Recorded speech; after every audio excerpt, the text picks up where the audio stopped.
heard of Colonel Walter E. Kurtz. Your mission is to terminate the Colonel's command. Terminate.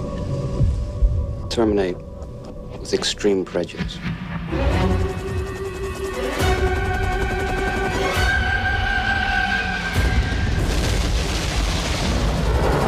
I love the smell of napalm in the morning.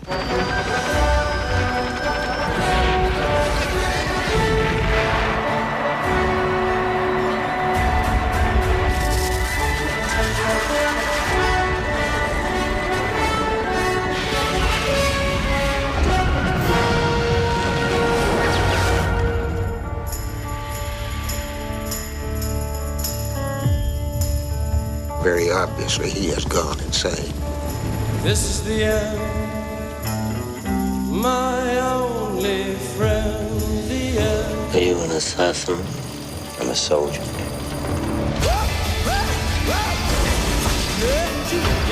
Come on! Yeah. All right.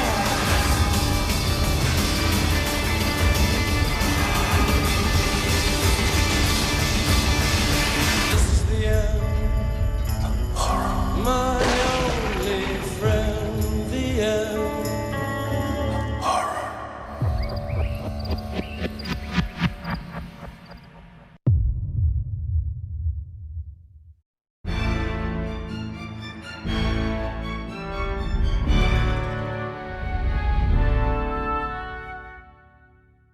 Hello, this month's film club, due to demand, not popular demand, but demand nonetheless, is Apocalypse Now, Francis Ford Coppola's 1979 masterpiece. For next month's movie, listeners have an opportunity to vote in the poll via the Spotify app, so it's either Salvador, directed by Oliver Stone, or Carol Reed's The Third Man. But in the meantime, I'll hand you over to Roger, Tim and me discussing Apocalypse Now.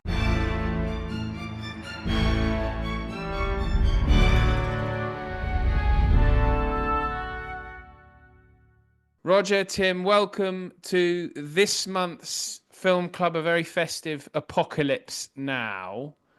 And we have picked this film because actually a depressingly small number of people even voted. And then those that did, just over half selected Apocalypse Now, with Third Man second and Salvador third.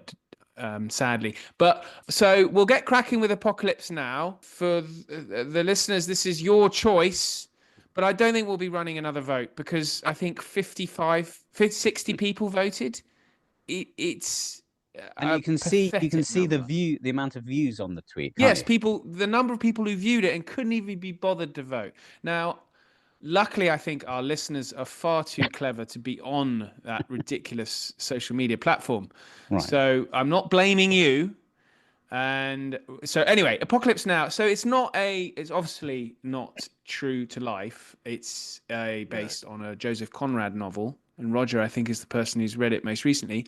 But it's sort of the quintessential Nam movie. Is it though? Yeah.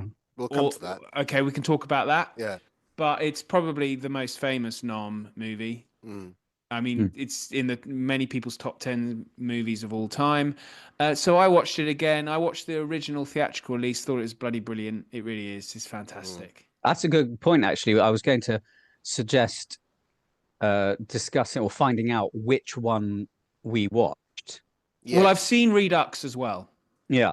But I suppose if we've all seen all of them, yeah, then that's something. But if maybe one of us hasn't, Roger, have you seen all the versions? I have. I mean, the one I'm most familiar with is the original theatrical, obviously. Yeah. The one I watched this week or rewatched this week was the final cut, which I thought actually, I mean, if we're going to talk about this for a minute, I thought was a bit flabby because it had the French plantations back in it. I wonder if we're all in agreement about. Yeah, I mean, it's a bit difficult to sort of pass my emotions on this because the original one, which I have probably seen, I don't know, 100 times. I mean, a ridiculous amount of times. Just feels, that's the one I'm very familiar with. It feels very taut. And even the Redux, which had the French plantation scene stuff back in it, I just felt that didn't add anything to the narrative or a little bit to the character and so on. to the That's characterization. But historical side. I love the plantation scene. yeah, of course, Very- but I don't think it actually brings anything to Hmm. the narrative of the film in that sense. No, it's sort of It's it's a distraction. Yeah, I like and the distraction. the other weird thing I thought about the final cut version was that there's the which I don't think was in the Redux, where they steal Kilgore's Hmm. surfboard. Was that in the Redux? I can't remember. Yes, it was. It was, right. Okay. Yeah. So that was back in, and then they'd run off with his surfboard, which again I just thought, Hmm. it introduced an element of sort of ridiculousness, which I didn't appreciate.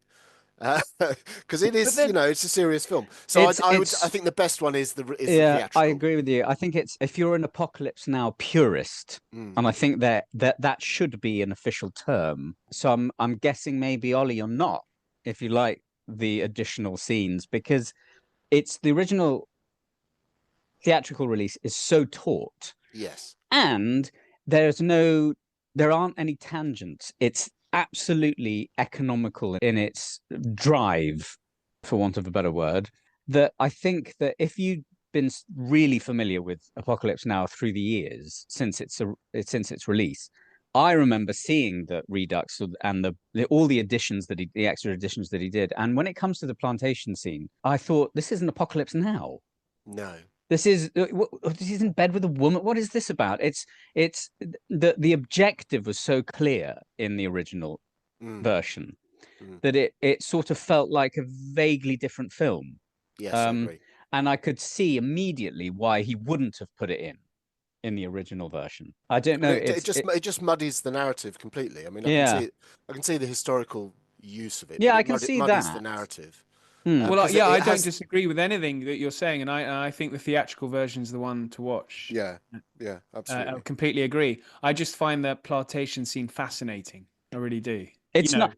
It's the sort of thing that I think would be really interesting as the extra features on the Blu-ray. Yeah. You go, absolutely. oh, deleted scenes. That'll be interesting to just to see what else was shot. Because the making of the film, of course, is legendary in itself. Absolutely, absolutely. Yeah. So almost, yeah. almost, almost killed most of the people in it. Yeah, and his wife's documentary. Yes, that's amazing. Which is sort of legendary in itself as well now. Yes, Hearts of Darkness. Yeah. No, well, let's just start. Should we just do some basics then for the listeners? Yeah. And so it is directed by Francis Ford Coppola, of course, coming off the back of Godfather Part 1 and Part 2. Yep. And The Conversation. And The Conversation, brilliant film starring Gene Hackman. More on Gene Hackman later. But the budget was, probably the wrong word. They spent 31 million. Yes. That wasn't the budget. No. And it made 3 times that, more than 3. There are some estimates that it's upwards of 150 million, which I think everyone's bought it on DVD or Blu-ray or whatever. So it was stunningly successful. So I suppose they didn't really need to worry about the budget, even though they did. In the end, I mean, Coppola ended up financing most of it himself, didn't he? Yeah. Yeah, and I think Marlon Brando, instead of a fee, he got a fee, but in addition to a fee, got a percentage of the take. The cheek of it. The cheek. If you know. He's only on screen for 5 minutes. And his lack of preparation. And he was unprepared, exactly. Yeah. Yeah, so I was looking at his eyeballs to see if they were moving. You can tell if someone's reading something. Yeah, which he did on Superman. He had all his lines attached to his fellow actors because he just didn't. And he was paid more than that was the record fee at that time for Superman, which is, I mean, what. Wow. We should mention that that actually sort of leading up to Apocalypse Now. I mean, it is a fascinating development story. Of course, for those who know, it was a George Lucas project. It would have been very different as a George Lucas film, sure. It would have been, well, I was going to say it probably wouldn't have been as a disastrous shoot, but we know that Star Wars was pretty hard going. I think the first one was pretty bad for him, but he developed this himself with the script by John Milius, and then I think Star Wars was suddenly sort of became a possibility, so he handed it to Coppola, which was probably the greatest Yeah. the best thing he ever The did. Harrison Ford So- character is named after George Lucas. Yeah. Yes, indeed. And the original Willard was Harvey Keitel was cast and shot for a week. It's But quite was, interesting who they were after. So I'll just Yeah. quick breakdown of who actually starred was Marlon Brando, Robert Duvall, Martin Sheen, Frederick Forrest as Chef, Sam Bottoms as Lance, the surfer dude. Larry Fishburne's first role. A little fact? Larry Fishburne was only 14 when they began shooting. Yeah. Insane. And he was Crazy. 18 when he was 35 when it was released. Yeah. He was 18. He was 18 when it was released. Bonkers. And we can't forget the wonderful Dennis Hopper. No, Yes, of course, absolutely. Dennis Hopper, absolutely fantastic in it. But so Tim, it's quite an interesting lineup of who could have been played. Well, I think his first choice was Pacino, who turned it down because he didn't want to go to the Far East for a concert, which I find a little bit, I don't want to say disrespectful, but the way Coppola fought for him for The Godfather, I mean, didn't just fight for him. I mean, he sort of put his whole career on the line with the amount of auditions that the studio insisted on for the part of Corleone, and he was just like, no, I just want Pacino. And so it's really thanks to Coppola that Pacino's career catapulted into the big time. So it's weird. I would have thought that Pacino was like, yes, I'll do anything you need. I would interesting to see what's in his new book because I want to get that book. Yes, yeah, I'd like to read that as well. And who else was up for it? So Steve McQueen. McQueen. Steve McQueen was very close. Both McQueen and Pacino didn't want to go to the Far East. It was originally planned to be shot for 4 weeks. 4 weeks. Yeah. It's not that long. No, I know. That's true. But maybe they knew. I mean, that's hilariously ambitious when you know how long they did shoot for. And the thing is, it is odd, isn't it? Because Coppola, you could argue at that stage, sort of Scorsese, but not quite on that superstardom level. Coppola was probably the director of the 70s at that point. You know, he's the only director, I think, to compete with himself at the Oscars in 74. The Conversation and Godfather 2 were both up for the same awards of Best Picture, screenplay. He was this podcast, Roger. He's good at this stuff. He's very good. We're just letting him roll. Yeah, so I don't. It's an odd. You know, I'm sure that anyone would have been like the equivalent today. Apparently, is Nolan. You know, anyone who, if he asks anyone, they don't read the script. Maybe Villeneuve. I was going to say maybe Scorsese, but a lot of people. There are obviously reasons why, but I would have thought back then it would have been, you know, Francis Ford Coppola's making a war film, you know, a Vietnam movie. I've been asked to play the lead. Are you nuts? Yeah, everyone's in. Yeah. Why would you turn that down? So, you know, obviously Harvey Keitel was like, yes, thank you very much. But or was he? I think so. But then he had a row and didn't he? Well, yeah, I think it's interesting because you could sort of see his point of view, because I argue that the part of Willard sort of against the formula of screenwriting, because he's quite a passive character. He does most of the film observing. There's very little in the script that actually has him as part of the action where the results are because of something that he's done. You know, most of the time you get protagonists who are striving, trying to overcome that obstacle to get to the next thing, and he's quite passive. There are moments in the film where he, you know, like the fishing boat, in inverted commas, the results of that are thanks to something that he's done. But they didn't they didn't attack the boat because of him. Because of him. No, he was saying don't, in fact, go there. So most of the film is kind of, and I think Keitel had a problem with that. Now, they say, you know, that was one of the reasons, but I think that Coppola was watching the rushes from the first week and maybe he just thought, you know what, I've miscast this. Now, which is interesting because it isn't something like, the fact is that he's not that active a character. So what was the issue. So maybe it simply was that they clashed. Well, that passivity, is say, of Willard's character. That goes back to the novel, of course, Heart of Darkness, with Marlowe being the narrator of the journey up the river. So in a sense, that's sort of true to the original.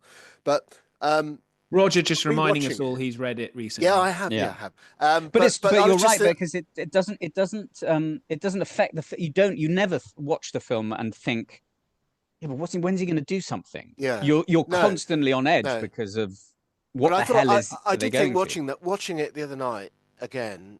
There's a sort of a, you know, Sheen does that so well because he's both. I think he was in his early 30s when it was made, or mid 30s even. But he manages to look at the same time sort of, wide-eyed and fresh-faced, and at the same time, hard-bitten. That's exactly what I was thinking. Yeah, it's a really interesting, almost boyish. Yeah. And I don't think Harvey Keitel wouldn't be able to get away with that innocence in a way. No, he's a bit hard. He's harder, isn't he? He's a bit. I mean, if you look at his Mean Streets and Taxi Driver, and the role he played in brilliant Scorsese film called Alice Doesn't Live Here Anymore, where he's like a real hard nut, like a wife beater. And you're right, because Sheen you really are looking through the entire world through Sheen's eyes in the film. And his kind of incredulity at things like Duvall's character, what you share it so well, and I think that is genius casting. Yeah, lucky casting. Maybe. Why? Well, I mean, had Sheen not been available, I think Sheen auditioned for Michael Corleone, so he was probably on Coppola's radar. But had Keitel worked out, who knows what we would have thought. I think Sheen's got those cheekbones as well, which helps. And obviously his two sons have inherited the cheekbones. They give him that kind of, I don't know.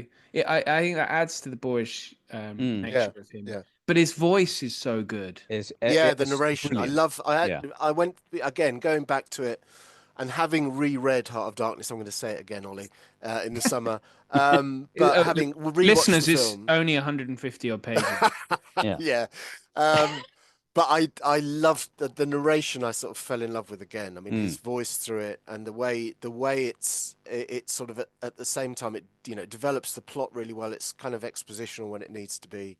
I thought that was wonderfully done. Really enjoyed. It's quite possibly the greatest opening narration of any film ever. I was going to say, Saigon shit. It's just to the point, brilliant.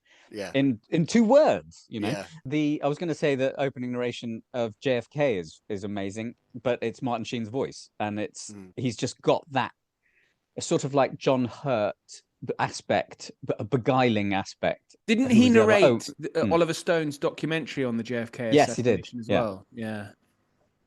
Yeah, and he's likable. He actually is a likable person, and it comes through, which I think is why so many people loved him as the president in The West Wing.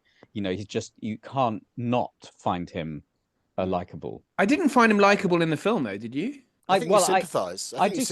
You really do sympathise with him, and you share his fear. I think. Yeah. He has a moral core, even though he. But that goes to the absolute heart of the film. It's about morality and war, or the absence thereof.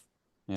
So he has to have that to some extent, and it's about how that is challenged in him. There's that line at the end where he says they were going to make me a major for this, and I wasn't even in their army anymore. That's the heart of the film right there, is him having read this out and seeing this, what's happened to his predecessors and what's happened to Kurtz, and the slide into amorality. I wouldn't say immorality, but just amorality in war.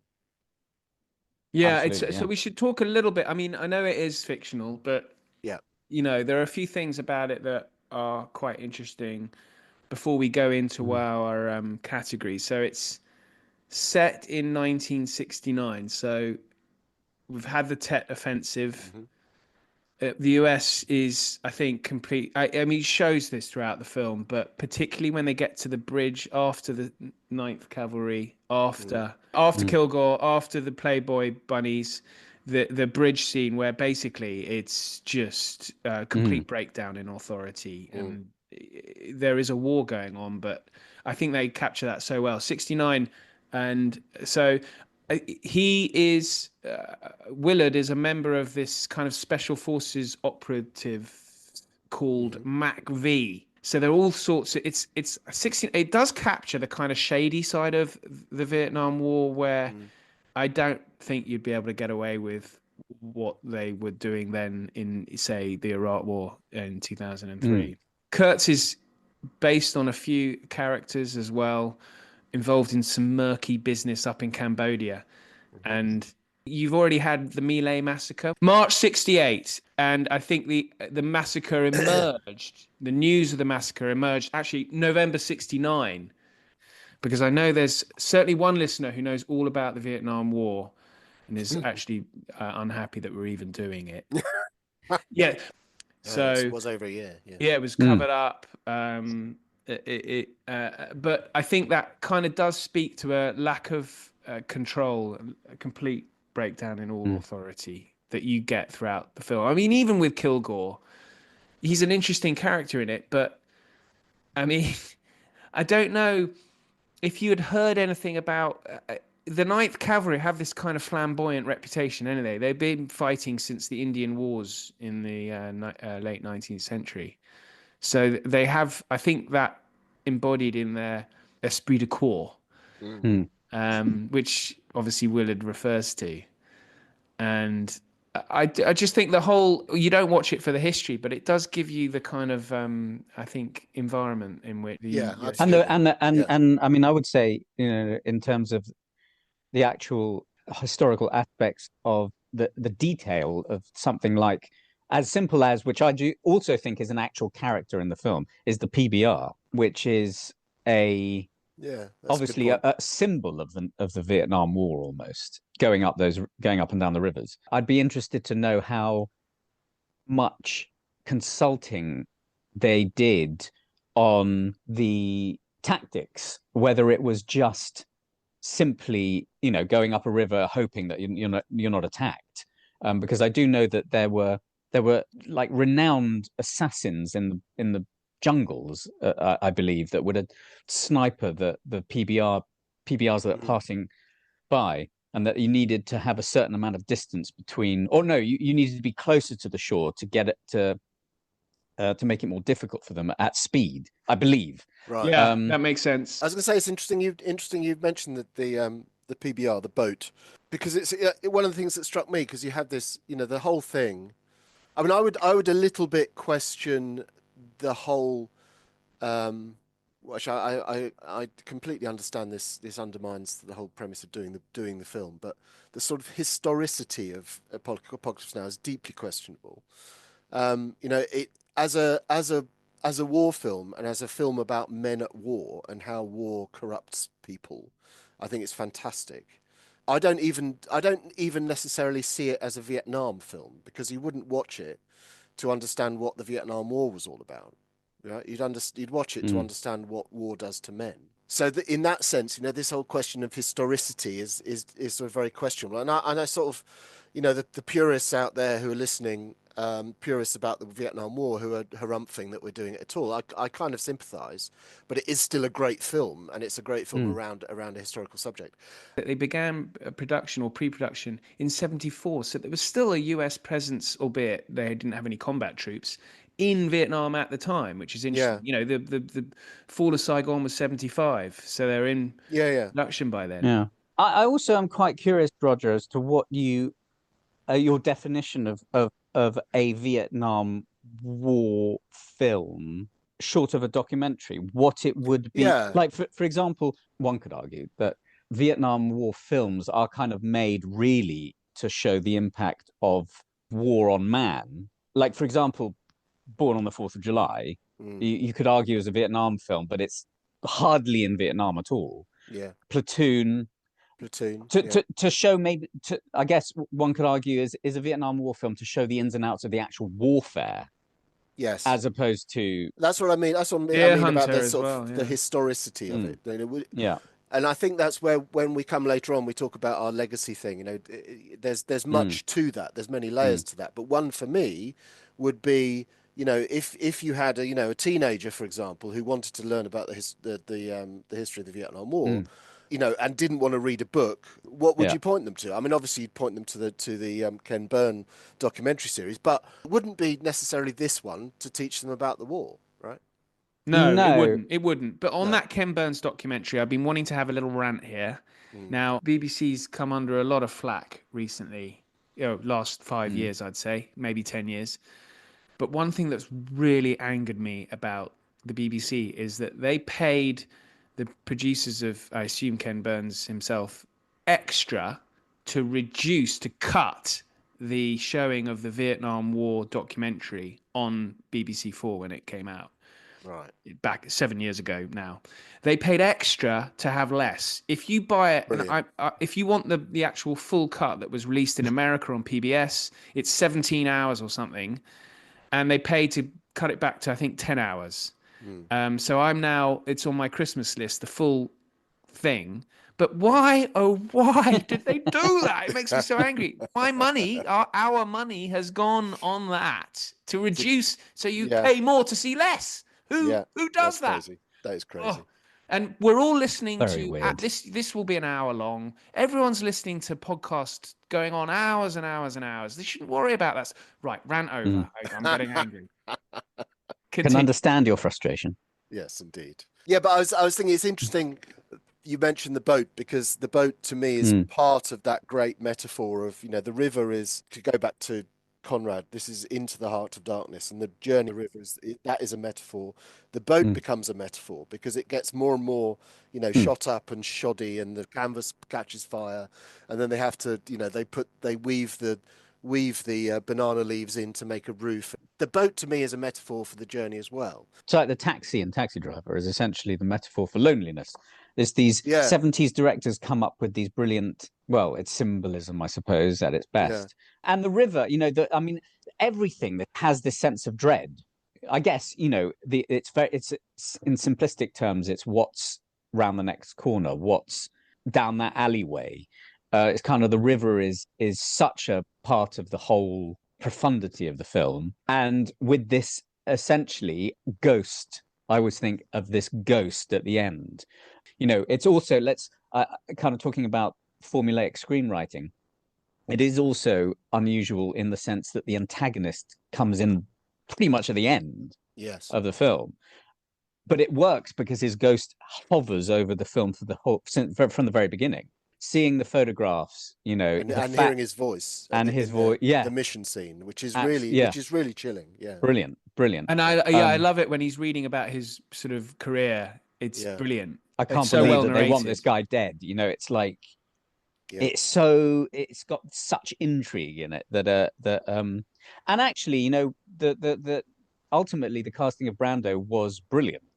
Hello, Ollie here. Please forgive my interruption, but I wanted to let you know that at Aspects of History, we produce a digital magazine featuring articles, interviews, short stories and book reviews of the best historical writing available. Authors featured including Ben McIntyre, Lucy Worsley, Andrew Roberts and plenty more. An annual subscription is available for only $9.99, that's pounds or dollars. Yep, you heard that right. That's 6 issues for under £10 or dollars.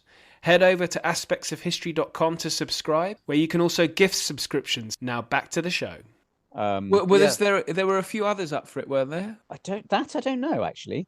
Because I think Gene Hackman was. He was up for Kilgore, actually, wasn't he? Gene Hackman. Yeah. Oh, wow. I sort of. It is a little bit of a. I love Sheen. Obviously, we love Sheen, but it would have been remarkable had Pacino done it, because it would have just been The Godfather back together again. I think Jack Nicholson, according to Wikipedia, Jack Nicholson, Robert Redford, and James Caan were approached to either play Kurtz or Willard, and I can't imagine Robert Redford as Kurtz. It just weird. No. Jack Nicholson, I think, probably could have done it, and James Caan, but I maybe think a bit young. But I think the iconic status of Brando, and the fact of the matter is, look, he was fat and he hadn't prepared, but it resulted in such a brilliant idea I was about to say exactly the same thing, Tim. the way of shooting him. He turned up overweight, unprepared, hadn't read the script, hadn't. I think I read he hadn't even read Heart of Darkness. I mean, God, even I've done that. No, he hadn't. He hadn't read the book. Yeah, no, but and it does result in some sort of cinematic ingenuity to and it looks fantastic. I mean, that to me is that those scenes are brilliant. But it also, I think, again, it works in the film's favor because it shows him, this is someone who's sort of morally and physically gone to seed, right? So it really does work. It's the first moment where you actually see him, where it's complete shadow, and he just leans into the slight stark light. It's just amazing. I do wonder how much of a fluke Coppola sometimes. I mean, I haven't his latest passion project, which is unusual. I would usually run to these sorts of things, but I just heard that it's really not up to par, and it's and the thing is, it's since the 70s. I think with the exception of perhaps Rumblefish, which is a great film with Mickey Rourke, and made in the early 80s. I'm not sure Coppola's ever really hit the marks of the films that he made in the 70s. Love The Rainmaker. Oh, The Rainmaker's fun. Yeah, The Rainmaker's good. Dracula's very good. Okay. I watched it again the other day. I thought it was really, really good. Yeah, I think it's deserving of a rewatch. Yeah, I saw it about 2 years ago. Okay. I think there are some shockingly bad performances from Keanu Reeves and Sadie Frost, but other than that, it's. I think it's a little bit sort of overblown, personally, but nothing like his Godfather, Conversation, Apocalypse Now they defined an era. Yeah. And The Outsiders. It's okay. I'm not dissing. I mean, he's a fabulous director, but I think it's because he did so well with these that it's kind of difficult to. But I still would. I understand what Roger's saying, but I still would probably say, what's your top 10 Vietnam films?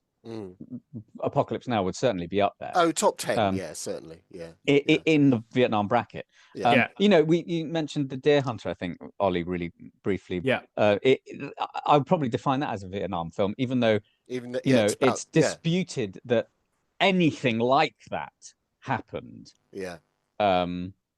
In Vietnam, and also, a fraction of the film really is in the Vietnam War. Yeah. And if that's not a film about how war changes you, I don't know what is. I'm conscious of time, so I just wanted to mention a couple of other things. I mean, everyone knows that Martin Sheen had a heart attack during filming, so I won't mention it, even though I just have.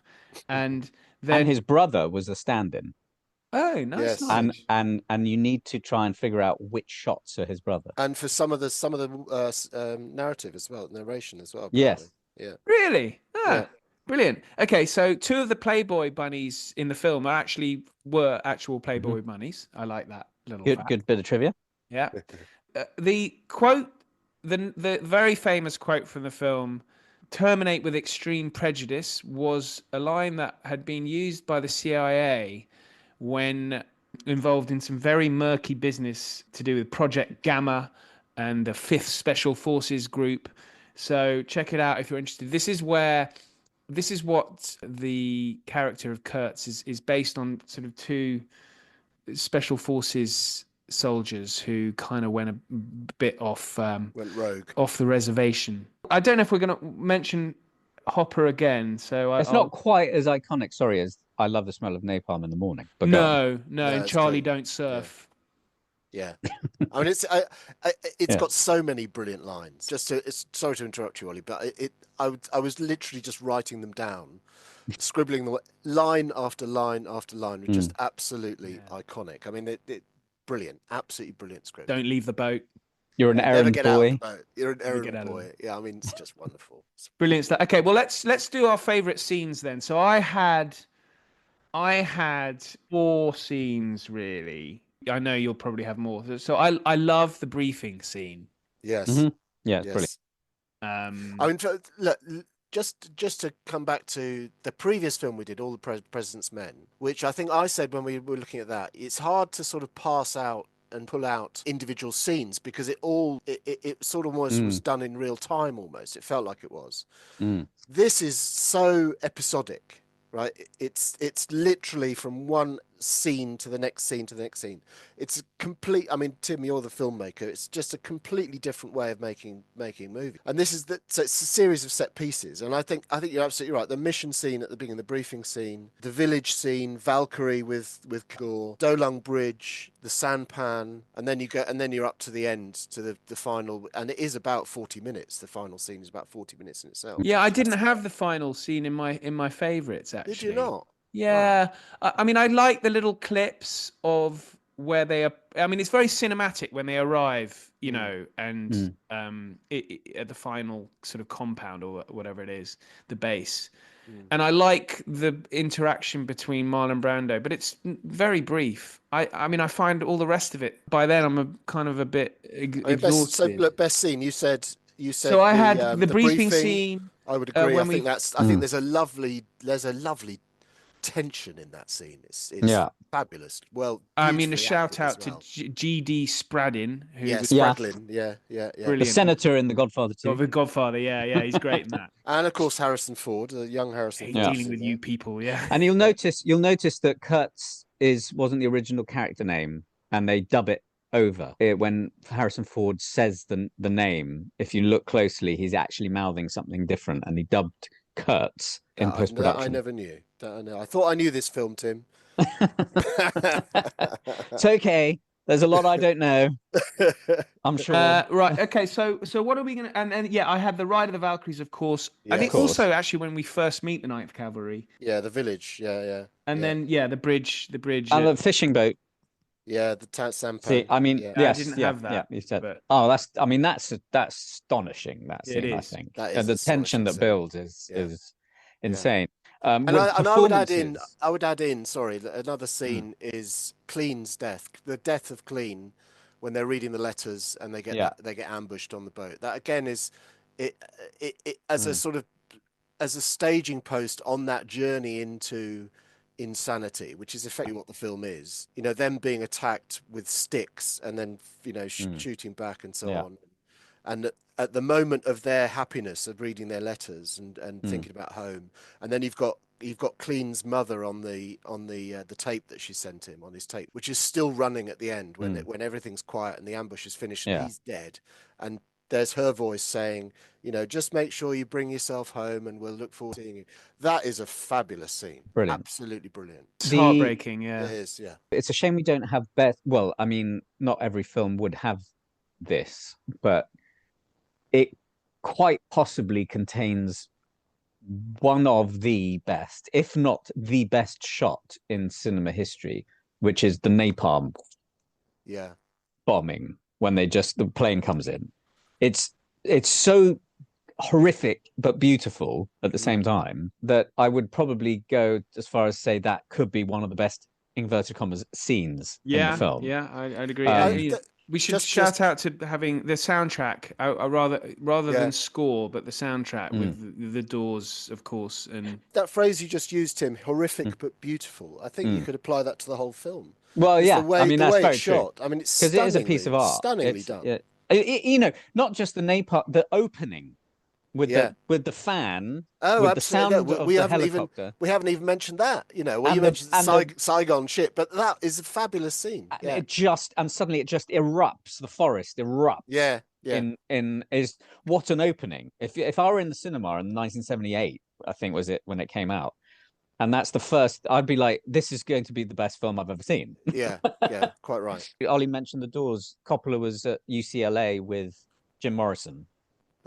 So it was quite a nice little. I don't know whether it was a favor, but I think it was. I don't think he needs to do he was dead. Jim Morrison a favor, or The Doors rather. No, he was dead by then. Yeah, but it was quite a nice touch. Yes. Yeah. Well, I would say it's got to be The Ride of the Valkyries. I mean, come on. It's so iconic. It's so iconic. I agree. I mean that. We've name checked all the others, which are all brilliant, but I suppose it has to be. It goes so far as you know, when you hear You don't go, oh, that's Wagner. You go, that's Apocalypse Now. Yeah, exactly right. Okay, Okay, we'll so go with that. most inaccurate scene. I mean, uh, can we do the plantation scene?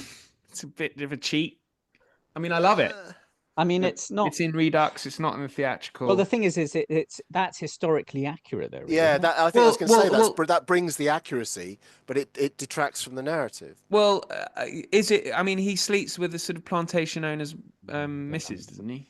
Yeah, It's a bit, they share an opium pipe. Yeah. bit Is difficult that to a believe. euphemism? I can't remember. What about the Playboy bunnies? Did that actually? I mean, there would have been entertainment for troops. Yeah, It was the USO. would have been. 60s. It was a big thing. Yeah, I mean, Did they? I'd be Did they tempted really? to if they actually flew them into the jungle in that way, which is Yeah. Yeah. seems quite ridiculous. Did they If do we're a lot gonna of plump on surfing? a The Ride of the Well, Valkyries. yeah. Did that actually happen? well, psyops was a big thing, wasn't it? So they Yeah. did do a lot of They psyops, did which is play basically music. what that is. Yeah, Yeah. yeah. It's like, If we have to plump for one, I'd probably go for the bunnies. If I'm honest. They surely stole that from that idea from Kelly's Heroes. If you've seen another film we could do, where Donald Sutherland says, "When we go into battle, we play music very loud. It sort of calms down." Yeah, we should do Kelly's Heroes at some point. Right. Okay. So we'll settle with the bunnies, although I suspect there'll be a listener screaming. Yeah, you can't cut the bunnies. No, we wouldn't cut it, but I think they would be going, yeah, that absolutely happened. So anyway, Yeah, now I'm we're sure gonna something do similar happened, but yeah, best yeah. performance. I mean, it's Sheen carries the film so we've got two. We've got best performance and best supporting. Yeah. Yeah. And I think, to be honest, I can't see past Sheen. He was fantastic, and he's I mean, for actor, yeah, he's no one. I mean, the trouble is there are so many other incredible supporting performances. We'll have to yeah. settle on Sheen. Let's do supporting. Right, this is difficult because people like Duvall, Hopper, Frederick Forrest. Shout out to him. Marlon Yeah. Brando. Chef is amazing. Yeah, he's brilliant. Yes. I think he's a bit overlooked, actually. Yeah. Yeah. He was up. He was up for Willard apparently. Oh, he Frederick was? Forrest. Yeah. Wow. Amazing, I- amazing.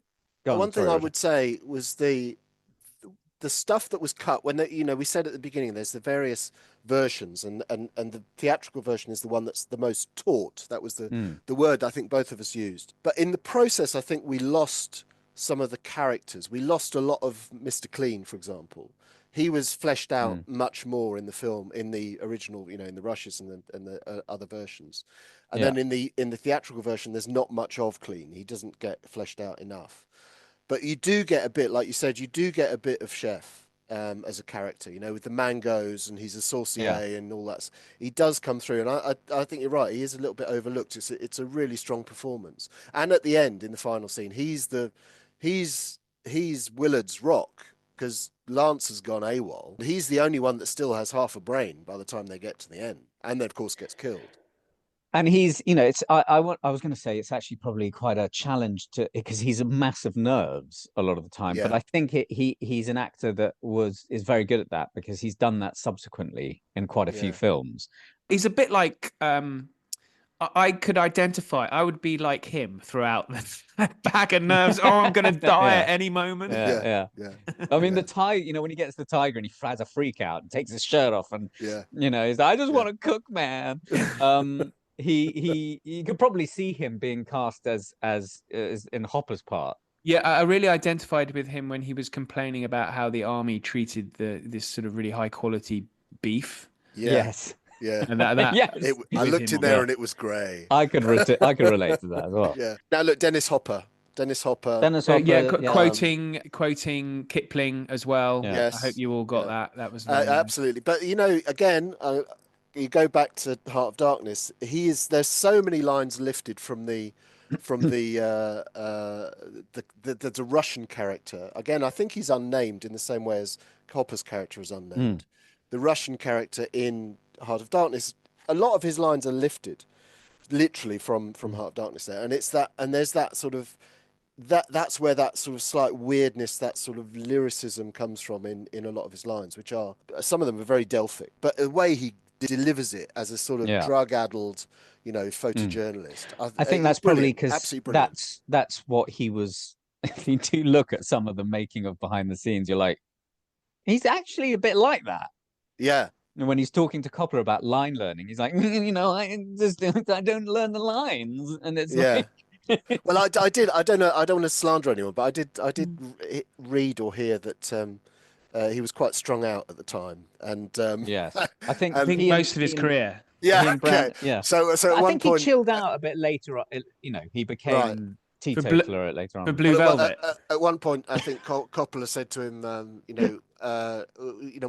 what can I do to help you with your performance? And he said, just bring me a couple of lines and I'll be fine. Yeah, And he did, and you can see that in the performance. I mean, yeah. he's And pretty, he Yeah, and he's Brando brilliant. clashed quite a and bit, they I fell think. out exactly. Yeah. Yeah, absolutely. Yeah. And Um, so, I mean, he is supposedly based on Sean Flynn, the photographer who Yeah. disappeared up in Cambodia. There's also some suggestion Tim Page, the photojournalist as well, who's a bit crazy. But Tim Page, I think, is from Orpington, which don't think Wow. would work. He must be the craziest man ever to come from no, Orpington. no offense to Orpington, but Yeah.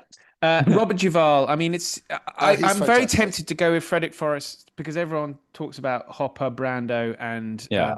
Duvall. Yeah. Duvall. And Duvall got the Oscar. Yeah. We should Yes. remember. With only 2 Oscars. Kramer versus Kramer cleared up that year. Yeah, I mean it's a good film, Kramer versus Kramer, but sometimes you go, yeah, but do you know what these people went through? And not only that, okay, that shouldn't be the deciding factor on an award of what you go through. But it's very difficult, isn't it? It's kind of like the year before, I think Annie Hall won up against Star Wars. Now, how do you compare these films? So how do you compare Apocalypse Now to Kramer Oh, versus I'd Kramer? definitely put Annie Hall above Star Wars. Star Wars is great, So do but I. it's a bit of a it's So do I. But I can see that the dilemma, as you can see. yes, of course. Listeners, Tim has a poster of Annie Hall. But the behind him. dilemma is, how do you compare these films? But ultimately, you're going to put one film in the vault. I would certainly choose posterity, Apocalypse Now over Kramer versus Kramer. But the Oscars are a joke. I mean, let's be honest. They can be, yeah. Okay. So supporting actor. Are we going with Frederick Forrest? We're going to go with Frederick Yeah, Forrest. I Is he think still he's great. alive? I think so. I think so. Yeah. Oh, what? Right. I might He have played to... a. No, he played a. he died last year. Oh, That's a Died in shame. June a last year. posthumous supporting actor. I always think to myself, I don't know if you guys have seen a film, Joel Schumacher film with Michael Douglas called Falling Down. Oh, it's brilliant. Love that film. Love that film. Where he Roger plays. is Michael Douglas in that. I am. That's You me. are? I am defense. I've always felt that I'm a bit of Michael Douglas in that film. But remember, he goes into the shop and Freddie's there as the shop owner, and he goes, "We're it's the like same." Chef didn't get beheaded. And I thought, actually... and I thought to myself, that's him. He's back. That's the army surplus when he's the Nazi. That one. Yeah. Right. Okay. So moving along, I think we now have that was the best supporting. Now we are at if Tarantino made it. Well, Ooh. This is well, tricky George Lucas because nearly made it. So I mean, Yeah. that would have been a weird thing. this is tricky because it's one of Tarantino's favorite films. Yeah, he So I'm not waxes lyrical about it, doesn't he? If you Yeah, let him. I'm not sure how much he changed, but then again, had he not known of the film and just was going, Yeah, "Oh, I'm going to write the script," Yeah. Would we get more dialogue between the in the boat on the way up the river? yeah, Lawrence Fishburne would probably have a lot more to say. Yeah, he loves Fishburne, doesn't he? Yeah. Yeah, because he wanted him for Pulp Yeah. Fiction As Jules. as Jules. He wrote it for Jules, didn't he? Yeah, well, I think sort of. I mean, it was meant to be Michael Madsen and Lawrence Fishburne as the two leads. Would it have? Sorry, as many... I meant he wrote it for Fishburne. I didn't mean he wrote it for Jules. He wrote it for Fishburne. Fishburne, yeah, I think so. I mean, I hope it's not just me that I think the script on Apocalypse Now is amazing. But do you think it would have as many dynamite lines had it been done by Tarantino? There've probably been other dynamite lines. Either dynamite lines. It'd he's probably not. He's been- not short of a dynamite line, is he? No. No, he's not. He's not. I sort of weirdly want to say. I know this is a sacrilege, maybe for some, but particularly in his later films. But would he have been as poetic? Yeah. And simply visual. You know, maybe he would have overloaded it with dialogue. I don't know. It's I feel like there's a sort of profundity to this film that maybe would get lost with someone else. I'm not sure that he would have, you know, like Duvall's dialogue is very poetic, I think, a lot of the time. It's not conversational as much as, you know, I love Smells Like Victory. You know, there is something of the poetry in it. And I think it would have been a little bit more literal. Yes. I think that's what I'm grasping at is that concept. Exactly. It's colourful, but that sort of poetic nature of it. Yeah. I think it's safe to say Keitel would not have been sacked. No, Keitel would have. No, that's a good point. And I'm just trying to think, you know, even the end, the whole the killing scene, he probably wouldn't have shot it in all that stark shadow, and he probably would have. Do you think it would have been gorier? Gorier, but you know, like we said earlier before, I think, you know, there's a lot that takes place off screen in Tarantino that we think we see, but I don't know. It's probably it's a very tricky unfair category. It's a tricky category. Yeah. It works for some films. I think for this film, it probably doesn't. Okay, so now we've got legacy rating, and it's got to be 5 out of 5. He wouldn't have used Wagner. Sorry. Okay. Yeah. He would have used some soul music. Legacy, absolutely. I think 5 out of 5. I think I personally think it's one of the best films ever made. As I said before, legacy rating, if we're talking about an element of that being historicity, then no, because I mean, to me, it's not. You know, it's primarily a film about war, and it's about, you know, men at war rather than being a film about Vietnam. But I would still say 5 out of 5. Absolutely. Yeah. Good I mean, stuff. in terms of cinema, it's, you know, It's right up it's definitive. Yeah. It is. It's just so many great shots throughout it, actually, aren't there? Indeed. And remember, Coppola's in it as the news guy. Yes. Don't look at the camera. Don't look at the camera. Yeah, of course. And also, I was cameo. reading that they wanted to film it in Louisiana and Alabama, but the U.S. Army didn't show any interest, which I can understand why. And they settled on the Philippines after looking into filming in Vietnam as well, and that would have been bonkers. But And then that, of course, we haven't mentioned that was also part of the chaos of production. Of course, was that yes, you know, the Philippine army was lending them all of their helicopters and their equipment, and then of course they needed to go and borrow them back again to go and fight the insurgency on whichever island it was. So then they'd lose all of their equipment and only get it back 6 months later. I mean, the whole thing was an absolute shit show, which just adds to the sort of the innate drama of the film, I think. absolutely. Well, it's been fantastic. Thank you, guys. This has been great. Wonderful film. Links for various things we've been talking about in the show notes. Actually, you know I've complained about the voting at the beginning, but to bring us back full circle, there is a new option, new functionality on my podcast platform where you can put a poll. If you're a Spotify listener, you can do a poll. And so we've done Apocalypse Now. We had The Third Man or Salvador. So I think the poll allows me to put 2 films in. So for January, it'll either be The Third Man or Salvador, which was my choice. You're not letting this go. Salvador. Yeah, so we're gonna another chance try and see if Jimmy Woods will get involved. He ignored my tweets before. But Roger, this has been fantastic. Tim, thank you. I don't know if there's anything that I've missed out that you would want to mention before we close this off. Thanks for letting us do it. I appreciate it's not really a history film, but it was great to rewatch it. Great pleasure, and thanks for discussing it with us. It's been great. Well, fun. I think that actually has opened up we've crossed a Rubicon now. We have gone into fictional territory. Yeah. And I think there's no turning back. No. Never get out of the boat. Yeah, never get out of the boat. Okay, thank you very much. Thanks, Ollie. Thanks, Roger. Cheers, Tim.